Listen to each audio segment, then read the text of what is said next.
Today's story is the true mythology of Cupid, as told to me by my Greek great-grandmother. For thousands of years, his arrows have pierced the hearts of gods and mortals alike. He has been painted as a child, soft, innocent, smiling. Yet behind that cherubic face lies one of the most powerful forces in existence, desire itself. This is the story of Cupid, known to the Greeks as Eros, the god who shaped how humanity understands love, from the dawn of creation to the art of the Renaissance and the love symbols of today. His tale winds through myth, philosophy, and imagination. Love has always had a face, and that face belongs to Cupid. Before he was Cupid, he was Eros, one of the primordial gods of ancient Greek mythology. In the oldest stories told by the poet Hesiod nearly 3,000 years ago, the universe began in darkness. From that void, chaos came three things: earth, the underworld, and love. Eros, he wasn't a playful child then. He was the cosmic power that drew everything together, the mysterious force that made the earth embrace the sky, that stirred the waters to life, that awakened creation itself. To the Greeks, love was not cute. It was terrifyingly powerful. They saw Eros as the spark that brings order from chaos, the primal urge to create, to unite, to live. But myths evolve. And as Greek civilization flourished, poets and artists reimagined Eros, no longer a god of creation, but the mischievous son of Aphrodite, goddess of beauty and desire. He became a winged boy with a bow, charming, playful, yet dangerously unpredictable. His arrows could make gods fall helplessly in love or plunge them into heartbreak. He could unite heroes and mortals or destroy them with obsession. Eros had become the very image of love's duality, joy and torment, sweetness and pain. In ancient Athens, Eros was more than a myth. He was an idea, a mystery explored by the greatest thinkers of the age. In Plato's Symposium, a dialogue about love, philosophers debated who Eros truly was.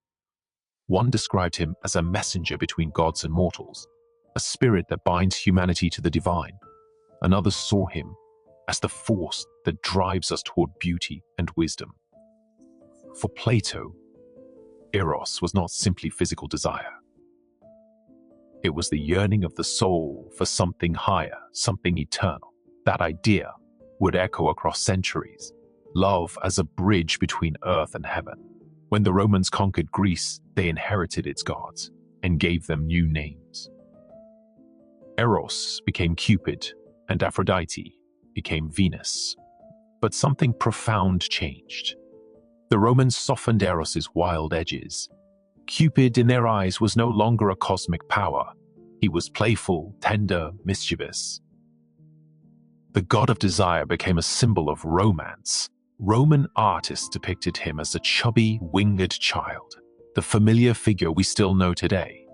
Yet even in his innocence, Cupid's power remained terrifying.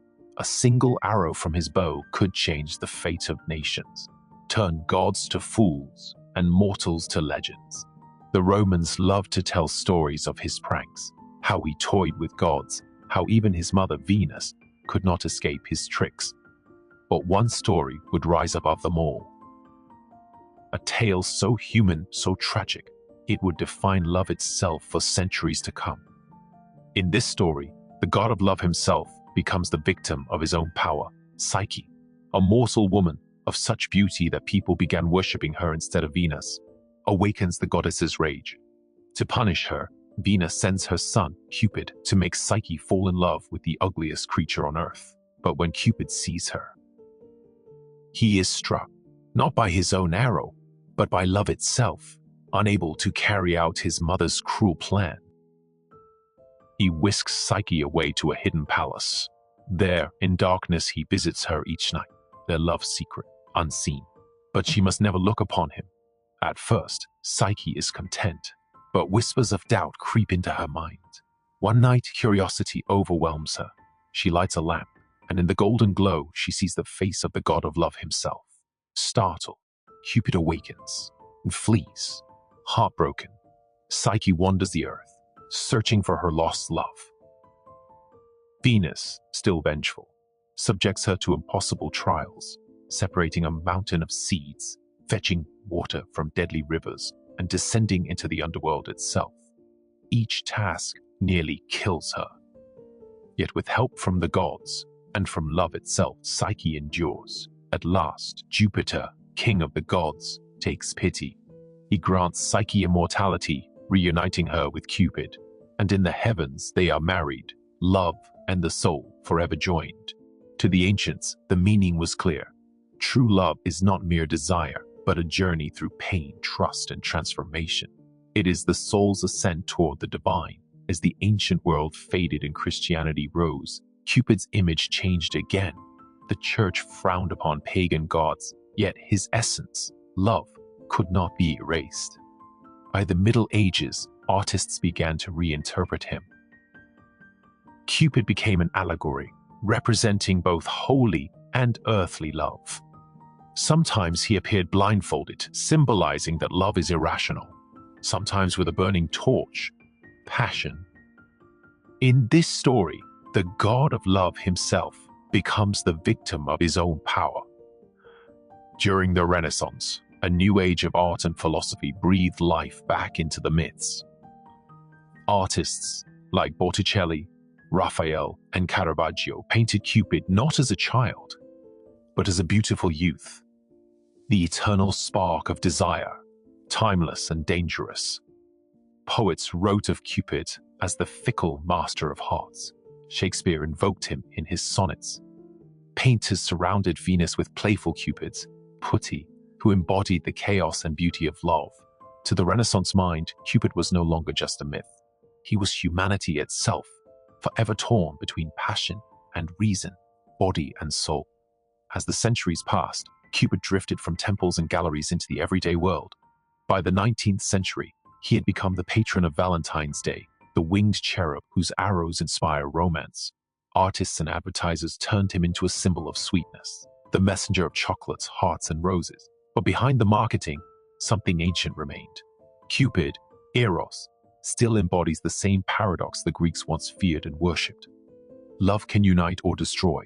It can elevate or enslave. It can give life meaning or drive it to madness. Even in modern psychology, Eros survives. Sigmund Freud used his name for the life instinct, the drive toward creativity, union, and survival, the same primal force that once stirred the cosmos. Today, Cupid appears everywhere, in art, in literature, in our digital messages and pop culture. His bow and arrow remain the ultimate metaphor for love's sudden, uncontrollable power.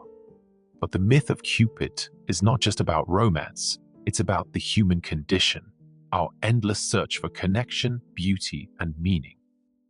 From the first spark of creation to the flicker of a screen, love remains the one mystery we never stop chasing. Cupid's story has survived for more than 3,000 years because it tells us something eternal, that love is both wound and healing, that desire is both divine and dangerous, that every heart struck by his arrow is forever changed.